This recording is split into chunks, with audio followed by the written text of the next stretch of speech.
జనగాం జిల్లా బచ్చన్నపేట మండల కేంద్రంలో ఈ రోజు తెలంగాణ మాజీ ముఖ్యమంత్రి కేసీఆర్ కు నోటీసులు అందించి విచారణకు రమ్మని పిలిచారు.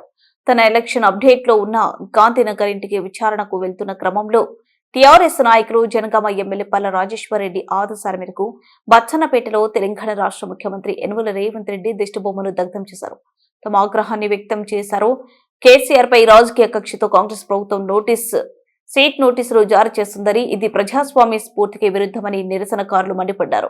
అభివృద్ధిలో సంక్షేమంలో భారతదేశంలోనే మొదటి స్థానంలో నిలబెట్టిన కేసీఆర్ గారిని ఈ రోజు వారిని ఏజిని కూడా లెక్క చేయకుండా వారు ఉన్న స్థలాన్ని వచ్చి విచారణ చేయాల్సిన అవసరం ఉంటే అది కాకుండా కక్ష పూరితంగా వాళ్ళు నందినగర్ లో ఎవ్వరు లేని టైంలో ఒక దొంగల్లాగా వచ్చి ఒక దొంగ గద దొరకకపోతే గేటుకైతే ఎలా అంటేస్తారో ఆ విధంగా మరి సిట్టు నోటీసులు అంటేసినందుకు పెద్దలు గౌరవనీయులు మాజీ ముఖ్యమంత్రి కేసీఆర్ గారిని అవమానపరిచినందుకు బచ్చన్నపేట మండల బీఆర్ఎస్ పార్టీ పక్షాన గ్రామాన ఈ రాష్ట్ర ముఖ్యమంత్రి షాడిస్టు ముఖ్యమంత్రి, అభివృద్ధి వ్యతిరేక ముఖ్యమంత్రి, అబద్ధాల ముఖ్యమంత్రి, దగులు గారి ముఖ్యమంత్రిని బొమ్మలు కాలబెట్టడం జరిగింది బీఆర్ఎస్ పార్టీ పక్షాన.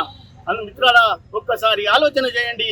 అభివృద్ధిని సంక్షేమాన్ని ఈ దేశంలోనే మొదటి స్థానంలో నిలబెట్టిన ముఖ్యమంత్రికి నోటీసులు ఎలా ఇస్తారని మేము అడుగుతా ఉన్నాం. రైతు కష్టాలు తెలిసిన ముఖ్యమంత్రి, ఈ దేశంలోనే రైతులను హక్కున నేర్చుకొని ఏ రాష్ట్రంలో కూడా రైతు బంధు, రైతుకు నగదిచ్చిన ఏ ప్రభుత్వాలు ఆలోచన చేయలే. రైతు ప్రభుత్వంగా పేరు తెచ్చుకొని రైతులకు రైతు బంధు ఇచ్చి ఆ ఒడ్లను కొని ఈనాడు రైతులను ఈ దేశంలోనే మొదటి స్థానంలో నిలబెట్టిందని చెప్పడానికి నిన్నగాక మొన్న పార్లమెంటులో వచ్చిన సర్వేనే నిదర్శనమని తెలియజేస్తా ఉన్నాం. మిత్రులారా, ఒక్కసారి ఆలోచన చేయండి.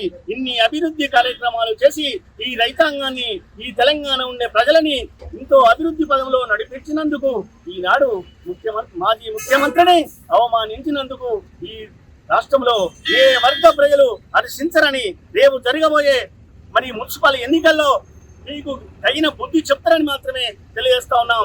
మొన్ననే జరిగిన గ్రామ పంచాయతీ ఎన్నికల్లో కూడా మీకు చెంపపెట్టిగా ప్రజలు తీర్పిచ్చిండ్రు. రేపు జరగబోయే ఎన్నికలు, ఏ ఎన్నికలు వచ్చినా బీఆర్ఎస్ పార్టీ పక్షాన ప్రజలు నిలబడి ఉన్నారని చెప్పడానికే మేము తెలియజేస్తా ఉన్నాం.